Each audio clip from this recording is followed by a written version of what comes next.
Just when I thought that this issue with the expert couldn't get any worse, it did. Day 19 of Karen Read's trial wrapped up on Tuesday, and boy, oh boy, was it a show. Hi, my name is Sydney Rushing. I'm a criminal defense attorney in the state of Michigan. Now let's talk about it. The day started off with the continuation of cross-examination by Alessi of witness number 35, Shanon Burgess. Alessi came out on fire, and essentially what he did is he started going through the PowerPoint that Burgess talked about the day before and had him go through each freaking time frame. He's like, and you have this accurate down to the second. That's how he said it every time. And he had him agree that all 5 of these were down to the second, completely accurate. And then he goes, well, actually, these are all wrong. Isn't that correct? And he's like, no. And he goes, look at the dates.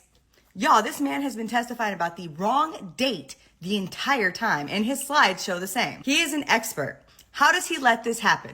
How does the state let this happen as they are having this being presented? How did no one catch this? Like, this is the focal point of this entire trial, is how sloppy and shitty the investigation and the presentation of all this evidence is. Now we moved on to how he didn't compare the 3-point turn of Karen's SUV with John's phone. He didn't sync up the clocks there. He was asked about his report or his information in regards to Whiffin's report, when he got that information, how he got it, all of that. Burgess denied keeping his first report vague on purpose, essentially where he said there could be a variance, but he didn't note that there was an actual variance or give a exact one at that time. He basically just said there was a skew without further analysis. He said the differences in his first report, which was from January 30th, to his May 8th report were clarifications, not corrections, not changes, but just clarifications. He was asked why he used the word collision in his reports, and he said that he used it based on his review of the Massachusetts State Police reports. He agreed that a text stream event does not always mean a collision. It can be a numerous amount of things.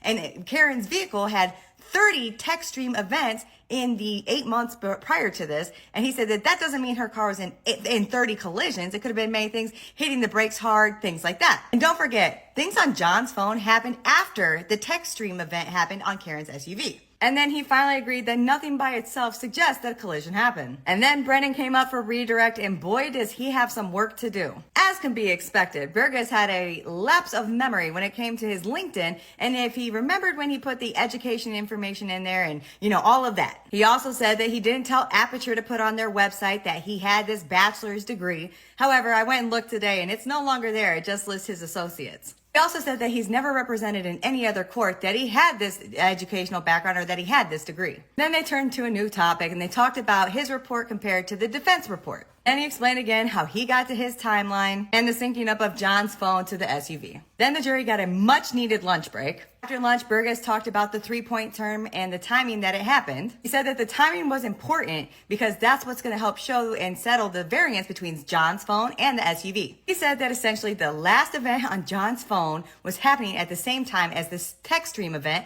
from Karen's SUV, or essentially that they were happening nearly the same time. Remember, the text stream event is what the prosecution is saying, a collision with John. And then we come to recross, and Alessi comes and just blows everything up. Alessi points out that he lied when he said that he's never misrepresented to another court about his educational background. In fact, his curriculum vitae was submitted to a federal court stating that his degree was earned in 2024, and that it was a bachelor's of general studies in mathematics and business administration. This degree was supposedly earned from the University of Alabama, Birmingham, but then Alessi got him to agree that that degree just does not exist there. It just does not exist. And he said, well, no, it's a Bachelor of General Science and it's a minor of Mathematics and Business Administration. And then he admitted that, in fact, he was not honest about his educational background in another courthouse. And then on a brief redirect, he said that basically life got in the way of him completing his degree. And as a side note, his testimony in this trial has become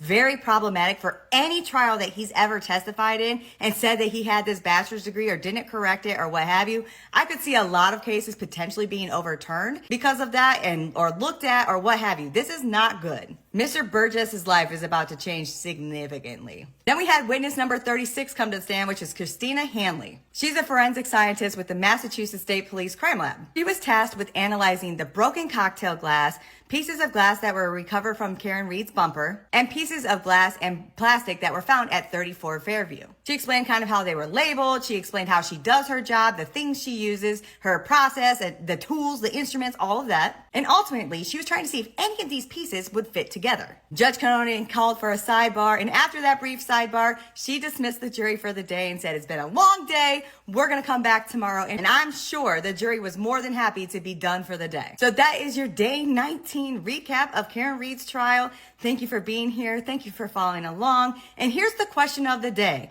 How bad do you think this hurt the prosecution case that Mr. Burgess was found to not be honest about his educational background, especially when they were calling him as an expert? Let me know in the comments.